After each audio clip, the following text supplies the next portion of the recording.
हे friends, आप सभी का स्वागत करते हैं चैनल पर एक बार फिर से। Uttar Pradesh state medical faculty की तरफ से फ्रेंड्स आप सभी लोगों के लिए मेरिट बेस्ड सिलेक्शन 2024-25 के लिए एप्लीकेशन फॉर्म ऑलरेडी सबमिटेड हो चुके हैं। और यहाँ पर देखिए, जो बच्चे रिजेक्ट किए गए थे तो उन बच्चों का रिजेक्शन भी कंप्लीट हो चुका है और सभी लोगों ने एडिट करवा करके अपने एप्लीकेशन फॉर्म दोबारा से फिलअप कर दिए हैं। यानी कि अब एप्लीकेशन जो एडिटिंग डेट आपकी आई थी, यानी कि जिसमें आपको करेक्शन करवाना था, वो भी क्लोज़ हो चुकी है। अब देखिए, बात करते हैं अपने स्कोर कार्ड की। तो कब तक आपका स्कोर कार्ड आ जाएगा, कितनी रैंक तक के छात्रों को यहाँ पर मौका मिलने वाला है। तो वीडियो बहुत ज़्यादा इंपॉर्टेंट है आप सभी के लिए, तो यहाँ पर सब्सक्राइब कर लीजिए बेल आइकन प्रेस करके। टेलीग्राम इंस्टाग्राम चाहते हो तो डिस्क्रिप्शन में आपको लिंक मिल जाएगा फ्रेंड्स, वहाँ से जाकर आप मुझे ज्वाइन ज़रूर कर लीजिएगा। तो चलिए वीडियो स्टार्ट कर लेते हैं।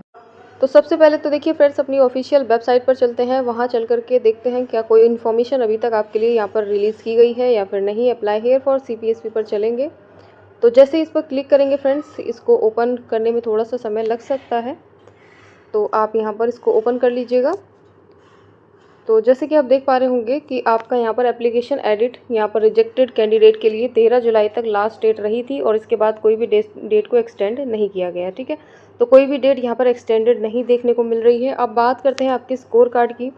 अब देखिए, स्कोर कार्ड यहाँ पर फ्रेंड्स आपका 10 से 15 दिन के बीच में कभी भी आपका आ सकता है और उसके तुरंत बाद ही आपकी काउंसलिंग भी स्टार्ट हो जाएगी। ठीक है, ज़्यादा समय नहीं लगता है। स्कोर कार्ड आने के बाद तुरंत ही आपकी या फिर नेक्स्ट डे से ही आपकी काउंसलिंग स्टार्ट हो सकती है, या फिर ऐसा होता है कि आपका स्कोर कार्ड जारी कर दिया गया और उसके साथ साथ ही आपकी काउंसलिंग भी स्टार्ट कर दी गई। ठीक है, तो ऐसी प्रोसीजर भी हो जाती है, तो इसके लिए आपको परेशान नहीं होना है। और अपना जैसे ही स्कोर कार्ड आता है, सबसे पहले तो अपने स्कोर कार्ड को चेक करेंगे, आपकी कितनी रैंक आती है, उसी हिसाब से आप अपना कॉलेज फिल कीजिएगा और उसी हिसाब से अपना यहाँ पर कोर्स को चूज़ कीजिएगा। ठीक है फ्रेंड्स, तो ये रही बात आपके स्कोर कार्ड की। तो स्कोर कार्ड के लिए दोबारा से रिपीट कर देती हूँ, 10 से 15 दिन के अंदर कभी भी आपका स्कोर कार्ड जारी कर दिया जाएगा। देन उसके बाद आपकी रैंक आपको चेक करनी है, कितनी रैंक आपकी आई है। ठीक है, उसी के अकॉर्डिंग यहाँ पर आपको क्या करना है, कॉलेज फिल करना है और अपना कोर्स यहाँ पर देखना है। ठीक है, कौन से कोर्स में कितनी रैंक तक यहाँ पर अलॉट हो जाएंगे, उसके बारे में भी ऑलरेडी मैं आपको काफ़ी सारी वीडियोस दे चुकी हूँ। रैंक के अकॉर्डिंग कौन सा कोर्स आपको चूज़ करना चाहिए, कौन से कॉलेज आपको चूज़ करने चाहिए। और यहाँ पर एक वीडियो सेपरेटली फ्रेंड्स मैं आपके साथ में शेयर जरूर करूँगी, जिसमें आपको मैं क्लियरली बता दूँगी कि आपके रैंक के अकॉर्डिंग कौन कौन से आपको कॉलेज चूज़ करने चाहिए और कौन से कोर्स आपको चूज़ करने चाहिए। ठीक है, अब देखिए रैंक यहाँ पर आपको मिलेगा कैसे, तो ये सब डिपेंड करता है फ्रेंड्स आपके कितने फॉर्म भरे गए हैं। ठीक है, तो उसी पर आपका डिपेंड करेगा। तो जो यहाँ पर फॉर्म भरे गए हैं ओवरऑल, जैसे कि मान लीजिए आपके 1000 फॉर्म भरे गए। ठीक है, तो उसमें आपकी जो पोजीशन रहेगी वो मान लीजिए 243 रही, तो उसी हिसाब से आपकी ये रैंक हो गई। और कैटेगरी वाइज आपकी जो पोजीशन रहेगी वो कैटेगरी रैंक आएगी। बट ध्यान दीजिएगा, कैटेगरी रैंक का यहाँ पर कोई काम होता नहीं है। आपकी रैंक जो होती है, ओपन रैंक जिसे आप कहते हो, उसी के अकॉर्डिंग आपको कॉलेज अलॉट होते हैं। ठीक है, तो जो ओपन रैंक रहेगी वो आपकी बेस्ट होनी चाहिए, उसी के अकॉर्डिंग आपके कॉलेज अलॉट होते हैं। तो आई होप ये सारी चीज़ें आप अच्छे से समझे होंगे।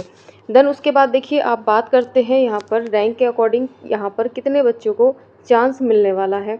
अब लास्ट ईयर के कंपैरिजन में थोड़ा सा आपको समझना पड़ेगा, क्योंकि देखिए लास्ट ईयर का कंपैरिजन हमेशा आपको इसलिए करके बताया जाता है ताकि आपको एक आइडिया हो सके कि इतने रैंक तक के जो छात्र हैं उनको फर्स्ट राउंड की काउंसलिंग में पार्टिसिपेट अगर वो करते हैं तो उनको ईजिली अलॉट हो जाते हैं कॉलेज।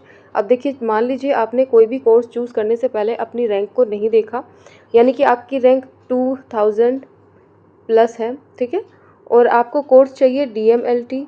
ठीक है, जिसे अब यहाँ पर कह सकते हो DM हट गया है, यहाँ पर DLT हो गया है। ठीक है, तो यहाँ पर इसको कह देते हैं DMLT, पहले बोल देते थे, आप जो चाहे उसको बोल सकते हो, कोई दिक्कत नहीं है, एक ही जैसा है। तो मान लीजिए आपके यहाँ पर 2000 प्लस रैंक चली गई, आपको DLT चाहिए, उसके बाद आपको चाहिए है फार्मेसी। ठीक है, अगर यहाँ पर आपको इस तरीके के कोर्स चाहिए तो फ्रेंड्स आपको जो कॉलेज हैं वो कॉलेज आपको न्यू चूज़ करने पड़ेंगे। ठीक है, जो लो कट ऑफ कॉलेज होते हैं वे आपको चूज़ करने पड़ेंगे, तो आपको मिल सकता है। ठीक है, आपको चांस मिल सकता है फर्स्ट राउंड की काउंसलिंग में। बिकॉज अब देखिए, यहाँ पर फर्स्ट राउंड की काउंसलिंग के लिए ही मैं आपको हमेशा क्यों कहती हूँ, क्योंकि ध्यान रखिएगा फ्रेंड्स, आप सभी लोगों ने देखा है जो सीट आपकी है, ठीक है, कोर्स के अकॉर्डिंग जो सीटें आपकी हैं वो यहाँ पर फर्स्ट राउंड की काउंसलिंग में सबसे ज़्यादा फिलअप होती हैं। ठीक है, कह सकते हो 70 से 80% तक सीटें आपकी फिलअप होती हैं, चाहे वो किसी भी सेक्टर में आप काउंसलिंग करवा रहे हो, हर किसी में ऐसा ही रूल होता है। ठीक है, ये एक्सपीरियंस्ड है, उसके अकॉर्डिंग मैं आपको बता रही हूँ, अपने मन से नहीं बता रही।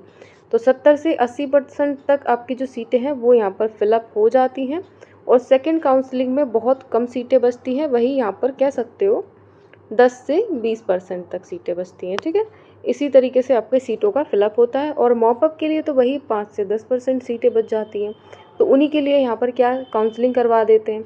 अब देखिए ज़्यादा से ज़्यादा काउंसलिंग कराएंगे तो ज़्यादा से ज़्यादा पैसा जाएगा, ठीक है। बच्चे ज़्यादा पार्टिसिपेट करेंगे तो उसी हिसाब से पैसा भी फैकल्टी के पास ज़्यादा जाएगा, तो उन्हें यहाँ पर कोई प्रॉब्लम नहीं है काउंसलिंग करवाने में। इसलिए वो यहाँ पर पूरी जो सीटें हैं वो फर्स्ट राउंड में नहीं भरते, उन्हें सेकंड के लिए छोड़ देते हैं। और देन यहाँ पर उसको सेकंड में भी फिलअप नहीं करते, मॉप अप के लिए छोड़ देते हैं। क्यों? क्योंकि जितनी बार भी आप काउंसलिंग कराओगे फ्रेंड्स, आपका पैसा लगेगा, ठीक है। तो जितना उनके पास पैसा जाएगा, फ़ायदा भी तो उनका उतना ही है, वो भी आप अच्छे से जानते हो, आप बिल्कुल समझदार हो हर चीज़ को लेकर के, ठीक है। तो इसमें मुझे अलग से बताने की कोई ज़रूरत नहीं है। तो हमेशा से फ्रेंड्स आप क्या करेंगे, फर्स्ट राउंड की काउंसलिंग में आपको ज़्यादा से ज़्यादा पार्टिसिपेट करना है। अगर आपकी रैंक यहाँ पर 1000 प्लस है तब भी आप पार्टिसिपेट कीजिए फर्स्ट राउंड की काउंसलिंग में, ठीक है। 2000 है या फिर इससे प्लस भी चले गए हैं तो भी आप कीजिए। बट यहाँ पर कॉलेज कौन से चूज़ करेंगे, न्यू कॉलेज चूज़ करेंगे। और यहाँ पर 1000 के जितने भी अंडर आते हैं जो रैंक वाले स्टूडेंट्स हैं, उनको यहाँ पर ओल्ड कॉलेज चूज़ करना है, ठीक है। तो इसके लिए मैं एक डिटेल वीडियो आपके साथ में शेयर ज़रूर कर दूँगी, तो कमेंट में एक यस ज़रूर लिख दीजिएगा, ठीक है। उसी के अकॉर्डिंग मुझे यहाँ पर एक आइडिया हो जाएगा मुझे आपके साथ वीडियो शेयर करना चाहिए या नहीं करना चाहिए, ठीक है। तो अपना जो भी यहाँ पर आपका कह सकते हो कि अगर आप चाहते हो तो आप मुझे यस ज़रूर लिख दीजिएगा, ठीक है। तो आपका फेवर होना बहुत ज़्यादा ज़रूरी है। तो ये चलिए मान लेते हैं, अब यहाँ पर एक एग्जांपल देखिए और मैं आपको समझा देती हूँ। तो फर्स्ट राउंड की काउंसलिंग की ही बात करेंगे अभी भी, ठीक है। तो सेकंड काउंसलिंग की बात तब करेंगे जब हमारी फर्स्ट राउंड की कंप्लीट हो जाएगी, उसके बाद आपको सारी चीज़ें क्लियर करेंगे। अब यहाँ पर देखिए कुछ बच्चे ऐसे होते हैं फ्रेंड्स, उनका जो स्कोर कार्ड है वो अच्छा आता है, ठीक है। अच्छा आने से मतलब है रैंक गई है 543, ठीक है, 243 या फिर 684, कुछ इस तरीके से रैंक चलेगी। मतलब आप कह सकते हो कि 1000 के अंदर ही उनकी रैंक है, ठीक है। तो वो यहाँ पर कैसे कॉलेज चूज़ कर सकते हो, जैसे कि यहाँ पर बहुत अच्छे कॉलेजेस हैं, KGMU जैसे कॉलेजेस हैं, ठीक है, मेरठ का कॉलेज है, इस तरीके के आप कॉलेज चूज़ कर सकते हो, न्यू कॉलेज। तो इनकी एक मैं लिस्ट बना करके तैयार करूँगी, उसी हिसाब से आपके साथ में शेयर कर दूँगी, ठीक है। और यहाँ पर अगर 1000 के प्लस गए हो तो न्यू कॉलेज चूज़ करना है, ध्यान रखिएगा। इसके लिए भी मैं आपको लिस्ट बना के शेयर कर दूँगी आपके साथ में नेक्स्ट वीडियो में। तो आप ज़रूर फेवर कीजिएगा इसको, यस ज़रूर लिखिएगा, ठीक है। फ्रेंड्स अपना जो रैंक है उसी के हिसाब से आपको कॉलेज भी चूज़ करना होता है। तो कॉलेज बेस्ट कुछ चूज़ करने की ज़रूरत तो यहाँ पर ऐसा कह नहीं सकते हो कि बेस्ट चूज़ करें, क्योंकि यहाँ पर सभी ओल्ड कॉलेजेस हैं और न्यू कॉलेजेस हैं, क्योंकि यहाँ सभी गवर्नमेंट है, ठीक है। प्राइवेट यहाँ पर हटा दिए गए हैं, प्राइवेट आपके नहीं रखे गए हैं। पिछले साल आपके रखे गए थे और उनके लिए भी एडमिशन यहाँ पर होते थे, बट इस बार क्या है, गवर्नमेंट के लिए ही एडमिशन चल रहे हैं। तो अगर कोई भी यहाँ पर कन्फ्यूज़न क्रिएट आपको होता है फ्रेंड्स, तो आप मुझे कमेंट कर सकते हो, तो रिप्लाई करने की पूरी कोशिश करेंगे। टेलीग्राम पर जा करके आप मुझे डायरेक्टली मैसेज कर सकते हो, तो वहाँ पर आपको डेफिनेटली आंसर मिल जाएगा। तो अभी यहाँ पर वेट करना है फ्रेंड्स आपको स्कोर कार्ड का। जैसे ही आता है तो यहाँ पर आपको इसकी नोटिफिकेशन मिल जाएगा, और अपना जो ID पासवर्ड है आप यहाँ से, ठीक है, ओपन करेंगे, उसमें आपका स्कोर कार्ड दिख जाएगा। जो भी आपका ID पासवर्ड है उसको सेव करके रखिएगा, ठीक है। तो यहाँ पर इसको ऑन करेंगे, यानी कि इसको ओपन करेंगे, तो यहाँ से आपका स्कोर कार्ड आपको देखने को मिल जाएगा, ठीक है। जो भी आपका स्कोर कार्ड आएगा वो उसी हिसाब से आपको रैंक भी मिल जाएगी, और उसी हिसाब से आपको यहाँ पर काउंसलिंग भी करानी होती है। तो चलिए अभी के लिए इतना ही फ्रेंड्स। तो जल्दी से सब्सक्राइब कर लें, बेल आइकन प्रेस करके। टेलीग्राम इंस्टाग्राम चाहते हो तो ज्वाइन ज़रूर कर लीजिएगा। सो थैंक्स फॉर वॉचिंग, और वीडियो लाइक ज़रूर कर दीजिएगा फ्रेंड्स, अपने फ्रेंड्स को भी शेयर कर दीजिएगा।